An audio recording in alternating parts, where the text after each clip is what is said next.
Le cercle RH, notre débat quotidien, on va parler d'un sujet un peu sensible, pour ne pas dire tabou, les risques psychosociaux des salariés, mais aussi des demandeurs d'emploi et des chefs d'entreprise. On n'en parle jamais de ces chefs d'entreprise. Ils sont en première ligne, ils tiennent, comme on dit, la baraque et parfois ils sombrent aussi parce que la situation économique, évidemment, les percute de plein fouet. Les chiffres ont progressé, on le verra à travers une étude d'empreinte humaine. Il y a une progression des dépressions et en tout cas des troubles psychosociaux chez les salariés. Il y a une inquiétude évidente, même si le chômage n'a pas progressé. Le chômage partiel, évidemment, a maintenu évidemment les salariés à leur poste. On fait le point aujourd'hui avec des experts. Christine Caldera, je suis très heureux de vous accueillir sur le plateau de Smart Job, secrétaire générale de la NDRH, l'Association nationale des DRH. C'est 5000 membres, c'est ça, 11 millions de salariés. Tout à fait. Donc on reviendra évidemment parce que vous faites des études régulières, vous trempez comme ça le thermomètre pour savoir quelle est la situation et c'est vrai qu'il y a des inquiétudes, on en parlera avec vous dans quelques instants. Vincent Godbout est avec nous, bonjour Vincent. Bonjour. Vous étiez déjà venu sur notre plateau si je ne m'abuse. Tout à fait. C'est un plaisir de vous recevoir une nouvelle fois. Délégué général de l'association Solidarité Nouvelle face au chômage. Juste d'un mot, Solidarité Nouvelle face au chômage, c'est quoi exactement ? C'est une association de citoyens qui donnent simplement un peu de leur temps pour écouter, accueillir, orienter des chercheurs d'emploi. Donc 4000 chercheurs d'emploi chaque année, dont les 2/3 trouvent une solution en 9 mois, quel que soit le contexte, et qui en ce moment en particulier ont un rôle particulier parce que on voit bien que les chercheurs d'emploi renoncent de plus en plus. Et ça... Renoncent à chercher un emploi. Renoncent à chercher un emploi parce que la crise aidant, ont le sentiment que l'horizon de l'emploi s'est éloigné. Alors qu'il est de notre responsabilité individuelle, à chacun d'entre nous, de leur dire mais non, il faut y croire. Et la preuve, c'est que pendant cette crise, depuis un an, plus de 50% des personnes que nous accompagnons ont trouvé une solution. Donc on dit aux personnes, ne restez pas seuls face au chômage. Donc il y a de l'espoir. Il y a de l'espoir. Il y a toujours de l'espoir. Il y a toujours de l'espoir. Sylvaine Delamarre est avec nous. J'espère que vous êtes connecté. On avait un petit souci. Oui, vous êtes avec nous. C'est un vrai plaisir. Vous êtes psychologue. Bonjour Sylvaine. Vous êtes psychologue du travail. Vous êtes rattaché au réseau SNC, si je ne m'abuse, parce que vous vous connaissez avec Monsieur Godbout. Vous pourriez être avec nous d'ailleurs sur ce plateau. Commençons par le début. Est-ce que depuis mars 2020, et je me tourne vers vous parce que la NDRH fait des études régulières tous les trimestres pour sonder les cœurs et l'état psychologique des salariés, est-ce que depuis mars 2020, vous avez sorti des études régulières en septembre, en janvier, est-ce que vous avez vu et constaté, Christine Caldera, une dégradation de la situation psychologique des salariés, pour ne pas dire psychique ? La dernière étude, elle montre, donc on en fait, vous avez raison, on en fait à peu près en septembre, janvier et mai. La prochaine, c'est le mois de mai. Et ce qu'on a vu apparaître, en fait, c'est ce que vous dites, l'état dégradé des salariés. Donc, c'est-à-dire qu'il y a un sujet fin d'année 2020 qui est apparu, c'est le comportement addictif, le côté addiction que pendant le premier confinement, en fait, nos télétravailleurs et également en fait les personnes qui ont été au chômage partiel, donc ont eu. Donc, addictif de quoi ? Au tabac, mauvaise alimentation, tabagisme, donc alcoolémie, drogue. Donc ça, c'est tout à fait des sujets qui ont émergé fin d'année au niveau des DRH, donc un sujet de plus pour les DRH en matière de prévention. Parce que vous n'aviez plus les salariés à portée de main. Tout à fait. Je rappelle que les membres de la NDRH ont été des DRH. Je rappelle que vous avez été DRH, ainsi que votre présidente et ainsi que tous les membres qui sont autour de la table. Il y a des chiffres, empreintes humaines, on va les voir, parce qu'eux aussi sondent la réalité des salariés. Regardez, les chiffres ne sont pas très bons, il faut le dire. Il y a 45%, alors il y a 2 fois plus de dépression sévère en un an, ça c'est la détresse psychologique des salariés, et puis il y a 45% de salariés qui expliquent qu'ils ont des troubles psychologiques, des détresses psychologiques. C'est 20% en taux de détresse psychologique en plus, c'est quand même sérieux. Sylvaine Delamarre, vous qui êtes connecté à la fois à tous les citoyens, mais aussi aux salariés, puisque vous êtes psychologue du travail, il y a un vrai sujet qui est posé sur la table et qui est posé d'ailleurs pour les années à venir. Est-ce que c'est le Covid qui a dégradé la situation psychologique ou est-ce que c'est le télétravail ? Parce que cette question-là, il va falloir la trancher. Est-ce que c'est la crise Covid, la crise sanitaire, ou est-ce que c'est le télétravail ? Puisqu'on évoquait tout à l'heure, avec Christine Caldera, des addictions des salariés qui ont un peu coulé. Alors, juste une précision, voilà, je suis psychologue clinicienne et pas psychologue du travail, hein, même si voilà, je œuvre dans SNC. Alors, je pense les deux, à la fois la situation Covid qui touche tout à chacun, et qu'on soit salarié en recherche d'emploi, citoyen, voilà, nous traversons tous cette période critique avec ce que nous sommes et avec notre histoire. Et le télétravail également, effectivement, génère chez nombre de salariés une grande situation d'isolement et de détresse sociale. Et donc, ça veut dire qu'il faut que les entreprises prennent leurs responsabilités et rapatrient, lorsqu'il sera possible de le faire, leurs salariés, où elles doivent poursuivre l'expérience et la pérennisation du télétravail, parce que cette question-là est posée. Alors la question voilà, devrait se poser individuellement, c'est-à-dire qu'il y a des personnes qui traversent cette situation de télétravail de façon sereine parce qu'ils ont trouvé des modes d'adaptation et peut-être voilà, d'organisation qui leur convient, mais il y a ceux aussi pour lesquels la situation 100% télétravail devient insupportable, insurmontable, et on voit de plus en plus de salariés en télétravail qui font appel aussi aux médecins pour voilà, avoir un arrêt, hein, parce qu'ils sont submergés par voilà, un envahissement et intrication de la vie professionnelle et de la vie personnelle. L'envahissement. Difficile à vivre. Bien sûr, on va en faire un petit réglage technique sur la visio, mais on a compris le mot envahissement. Quelle est la position de la NDRH sur cette question? Parce que les risques psychosociaux, ils existaient avant, on est d'accord, c'était un sujet de qualité de vie au travail qui devait être pris en charge par les ressources humaines. On a le sentiment que ça s'est accentué. Vous avez le sentiment que ça s'est accentué, ces risques psychosociaux, qu'on a des salariés dans l'addiction, mais aussi des salariés qui sont en détresse? Complètement. C'est d'ailleurs la position de la NDRH vis-à-vis en fait des différentes institutions gouvernementales. On a souvent alerté et souvent poussé, rappelé qu'il était important que dans le 100% télétravail, on n'était pas parce qu'on a une certaine population qui est justement en difficulté et qui en détresse. Et donc, on a d'ailleurs rappelé à Madame la Ministre du Travail de l'importance de garder au moins une à journée. 2 journées par semaine pour ces personnes concernées par cet état. Les demandeurs d'emploi, c'était des salariés qui ont été licenciés. On voit une angoisse très forte aujourd'hui des salariés. C'est un des éléments d'angoisse, c'est-à-dire j'ai peur, lorsque la crise sera terminée, j'ai peur de perdre mon emploi. Ça, c'est une angoisse très forte, on en parlera à la psychologue, mais vous traitez, je dirais, l'aval, vous traitez de salariés qui ont été licenciés, qui sont en chômage de longue durée pour certains. Et c'est très, très troublant, les demandeurs d'emploi, parce que ce ne sont pas des salariés, c'est une catégorie qui n'existe pas. Ce n'est pas un métier, demandeur d'emploi. Et donc, c'est des gens qui sont isolés, qui sont souvent dans l'ombre, un peu perdus et repliés.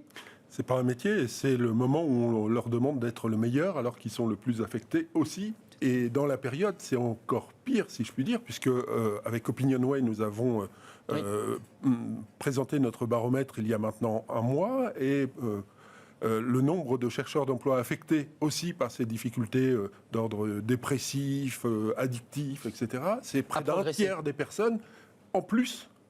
Augmentation d'un tiers. Augmentation d'un tiers. Ils vous disent quoi, ces demandeurs d'emploi? Ils sont dépressifs, ils ont des tendances suicidaires. Allons au bout des choses. Alors, une enquête de l'INSERM il y a quelques années disait qu'il y avait 14 000 décès par an qui étaient liés, directement ou indirectement, à la cause chômage. 14 000 décès. 14 000.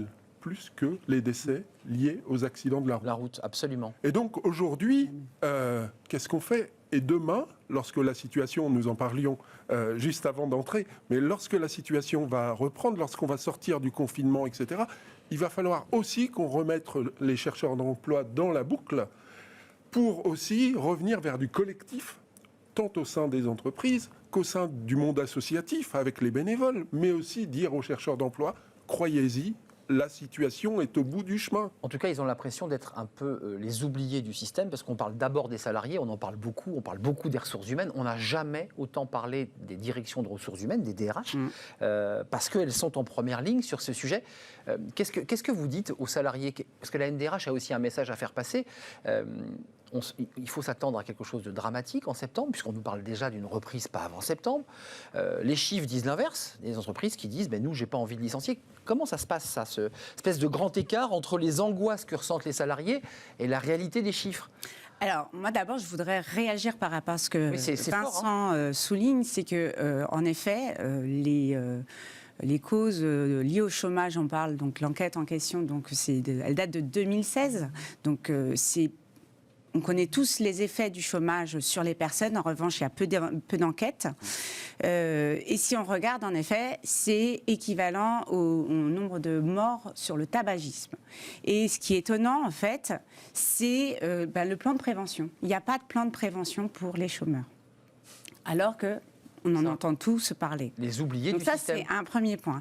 Et c'est vrai que c'est un sujet que nous, particulièrement à la NDRH, on suit parce que derrière ces 6 millions de chômeurs, on a quand même 1 million de seniors. Donc, autre sujet. Sur lequel vous avez élevé un peu la voix, d'ailleurs. Autre sujet de société, tout à fait. Et le deuxième sujet, également, c'est également les chômeurs de longue durée. Parce que c'est ces chômeurs de longue durée où c'est vraiment très, très dramatique. Dont des seniors, d'ailleurs, beaucoup.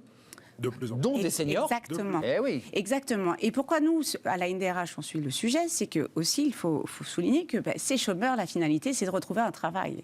Et au bout du compte, ils arrivent en entreprise et du coup, ça devient un sujet d'entreprise. Pris en charge par l'entreprise, mais qui n'existe pas en tant que tel, parce que Pôle emploi est dans une gestion des flux. Juste, Madame Sylvaine Delamarre, c'est quoi les symptômes psychologiques de la dégradation d'un salarié en termes psychologiques, avec les mots d'une psychologue? Ça va être un vacillement du sentiment de la propre identité qui est bousculé par la perte d'emploi. Ça va être ce vécu d'échec qui va entraîner des sentiments de culpabilité, voire de honte. Également des éléments de dévalorisation de sa propre valeur, des éléments dépressifs qui peuvent surgir, comme ont été évoqués par les deux autres invités, des vécus persécutifs ou d'abandon qui peuvent réémerger, qui ont été vécus précédemment et parfois depuis l'enfance. Donc un grand bouleversement psychique qui peut faire émerger des troubles et une énorme détresse et beaucoup de souffrance. Merci. Et donc l'incapacité dans cet état de pouvoir ensuite postuler à un emploi dans des conditions optimales, on est d'accord. C'est-à-dire quand vous êtes brisé de cette manière, vous ne pouvez pas vous présenter sous votre meilleur visage. Exactement. Et c'est la raison pour laquelle, avec la NDRH et SNC, nous menons un travail en commun aussi sur les séparations. Oui. Parce qu'il y a un vrai enjeu au moment de la séparation, de part et d'autre. On le voit bien, nous, chez les personnes que nous accompagnons, les chercheurs d'emploi, un licenciement raté ou maltraité un coup de couteau laisse dans le ventre, des traces bien sûr, de part et d'autre de manière très importante. Et on va publier un rapport en commun sur le sujet au mois de juillet, parce que ça nous semble essentiel de porter ce sujet, qui est un sujet orphelin, sur la table aujourd'hui. Parlez-nous de ça, c'est intéressant parce que vous traitez des salariés, c'est 11 millions de salariés, mais il y a aussi le off-boarding, pour utiliser un mot un peu barbare. C'est-à-dire quand ça se passe mal et qu'on se sépare de quelqu'un, ça arrive, il faut que ça se passe suffisamment bien pour pas que Sylvaine Delamarre le reçoive dans son cabinet brisé. Voilà, c'est un vrai sujet. C'est un vrai sujet qui est peu mis en avant, peu valorisé par les DRH, puisqu'il faut savoir que on est en pleine conscience lorsque on accompagne une personne vers la sortie, et on est parfois conscient que ça va être très compliqué pour ces personnes-là de retrouver un travail. Et il faut savoir que nombreux DRH ont mis en place des actions d'accompagnement pour les sensibiliser à faire ce deuil d'entreprise. C'est très fort ce que vous dites. Deuil d'entreprise. Oui, puisque souvent c'est 25 ans de sa vie, c'est 30 ans de sa vie. Ça peut être parfois, exactement. Mais c'est surtout comment on les accompagne aussi à construire un nouveau projet professionnel. C'est-à-dire d'avoir une petite lumière comme ça au bout, qui fait que de toute façon, on n'y coupe pas, vous êtes d'accord ? Il y a quand même quelque chose qui est violent, même quand ça se passe bien, quand on quitte sa boîte et qu'on fait son dernier jour, même si tout le monde a été sympathique, même si la DRH a parfaitement fait son boulot, on a un choc. Il y a une rupture, il y a un moment de dépression d'un point de vue clinique. Et à SNC, on a l'habitude de dire qu'en 9 mois, les personnes se retrouvent seules. Mais bien sûr. Et donc, cette période de deuil, mais Sylvaine en parlerait beaucoup mieux que moi, je ne suis pas psy, mais cette période de deuil, c'est le premier des travaux que mènent les bénévoles qui accompagnent ces chercheurs d'emploi. Sylvaine, je vous donne la parole puisque Vincent vous a lancé, mais on parle de deuil. J'avais jamais entendu ce mot adossé à une séparation d'entreprise. Le deuil, on l'a quand on perd un être cher. Donc c'est le travail qui devient comme un être cher, à l'équivalent d'un proche. On vit avec son travail. Tout à fait, parce que ce terme de séparation qu'on emploie maintenant, on parle de séparation professionnelle, et il résonne sur le plan affectif avec d'autres situations, et il doit être utilisé dans ce contexte professionnel, parce qu'il nous rappelle qu'il faut prendre en compte qu'il y a des sentiments qui sont présents dans l'étape de fin de contrat avec une entreprise, qu'il y a eu un vécu, qu'il y a eu un partage, qu'il y a eu des choix qui ont pu s'opérer, des choix personnels de vie qui ont pu s'opérer par rapport à cet emploi, déménagement, nouvelle organisation familiale, et qu'avec cette rupture d'emploi, il y a ce sentiment qui peut se développer chez le salarié qui est remercié, d'avoir gâché une partie de sa vie. C'est ça. Et parfois, les plus belles années, lorsque cette séparation arrive au bout de 25 ans de bons et loyaux services dans l'entreprise. C'est ça, comme une rupture amoureuse. D'ailleurs, on dit souvent, et vous ne direz pas le contraire, beaucoup de salariés disent « je suis amoureux de mon boulot ». Il y a ce mot-là qui ressort fréquemment, sans revenir sur le fait divers tragique de cet homme qui a fait un parcours macabre en allant exécuter, puisque c'est de ça dont il est question, des personne qui avait rompu son contrat et qui est venu se venger, donc en allant jusqu'au paroxysme. Il est d'ailleurs évidemment en prison. Comment on fait là très concrètement? Parce qu'on a fait un diagnostic, on l'a posé. L'idée c'est quoi? D'abord, c'est peut-être pas de se séparer du collaborateur, c'est essayer de le garder. Et parfois on n'a pas le choix. Mais je pense qu'on oublie trop souvent qu'avant d'arriver à une sortie définitive, le DRH, il regarde toutes les possibilités pour maintenir la personne. Ça, c'est vraiment le sujet, et c'est le sujet qui a fait écho par rapport au drame que vous venez d'évoquer. Mais je pense qu'on oublie trop souvent que le job du DRH ne s'arrête pas qu'à la sortie. Il est avant tout, c'est comment on l'accompagne nos collaborateurs, les salariés, tout au long de leur vie dans l'entreprise. Vous n'êtes pas là pour signer des lettres de départ. Non, parce que c'est l'image d'Épinal du DRH. Le DRH, on va le voir quand on s'en va. Non, c'est pas ça, DRH. Non. C'est autre chose. C'est un accompagnement pas à pas. Tout à fait. C'est le développement de la personne, comment on l'accompagne dans son projet professionnel tout au long de sa vie. C'est intéressant que vous soyez rencontrés et que vous travailliez ensemble, je dis la NDRH et évidemment les Solidarités Nouvelles. Pourquoi cette idée? Pourquoi avoir envie de faire ce pont, justement? Parce que vous vous occupez des salariés. Parce que ça fait un certain nombre d'années qu'on discute avec la NDRH, on a des sujets en commun. La NDRH a beaucoup travaillé sur les seniors, nous on a beaucoup en emploi, nous on a beaucoup travaillé sur les seniors au chômage, et donc il y a forcément des liens entre nous. Et puis aujourd'hui, nous à SNC, nous pensons qu'il faut retravailler cette question et des séparations réussies, mais aussi et des accueils réussis. Et donc c'est bien tout au long de la vie salariés qu'il doit y avoir un accompagnement qui se met en place. Et nous pensons qu'on a aussi... Et pas 10 jours avant de partir, on dit à la personne, c'est fini, tu t'en vas, on ne veut plus de toi. Parce que là, c'est un choc terrible. Exactement. Un sentiment de trahison, en tout cas très fort. Parlons, avant de partir, parlons un peu des seniors, tiens, parce que chez vous, SNC, vous avez des seniors qui vous disent, j'ai envoyé 1,50 m de CV, et puis on ne me répond pas, souvent, ou on me dit que je suis trop vieux, ou on me dit que je suis trop cher. Vous avez fait des propositions, en tout cas, vous êtes en train de travailler sur ce sujet. On est en train de travailler sur le sujet, puisque en fait, en restant sur la thématique du chômage, c'est quand même près de 1 million de chômeurs, les seniors, et donc du coup c'est une question de génération, donc c'est un point très important. Donc c'est vrai que nous on travaille sur le sujet il y a eu un énorme travail sur comment maintenir les seniors en entreprise. Maintenant, c'est aussi comment en fait on les recrute, et d'où le fait qu'il faut une synergie entre nos deux associations pour pour aller plus loin. Sylvaine, avant de nous quitter, je ne voulais pas qu'on se quitte sans parler des chefs d'entreprise. Je ne parle pas de patrons de grands groupes, parce que parfois il y a des parachutes, on se réorganise, on rebondit, mais je parle de ceux qui ont une petite PME, qui ont parfois mis leur maison, qui ont mis leur argent personnel dans l'entreprise, et qui très discrètement, le soir, vers 18h, passent vous voir et vous disent « je suis épuisé, je ne peux pas le dire, je peux en parler à personne ». Vous avez ce genre de cas ? Bien sûr aussi, parce que c'est une responsabilité que d'avoir des salariés et souvent il y a un climat aussi de bienveillance et de proximité dans les PME qui font que lorsque l'entreprise va mal, le fait de se séparer de certains collaborateurs est encore plus douloureux du fait de cette proximité. Il y a moins de niveaux hiérarchiques et moins de filtres, j'ai envie de dire, pour porter la réalité qui peut être, c'est un deuil, nous devons nous séparer de quelques collaborateurs. Sylvaine, c'est un deuil aussi, d'une certaine manière, pour lui. Et complètement aussi, parce que ça peut aller très vite pour les petites entreprises, de se retrouver en très très grande difficulté et devoir fermer aussi boutique. Et puis avant de nous quitter, je voudrais quand même qu'on dise un mot sur, sans accentuer et exagérer, mais il y a aussi une détresse des DRH depuis un an.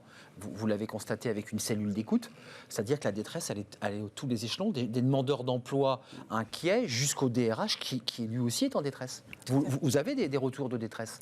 Ça devient long.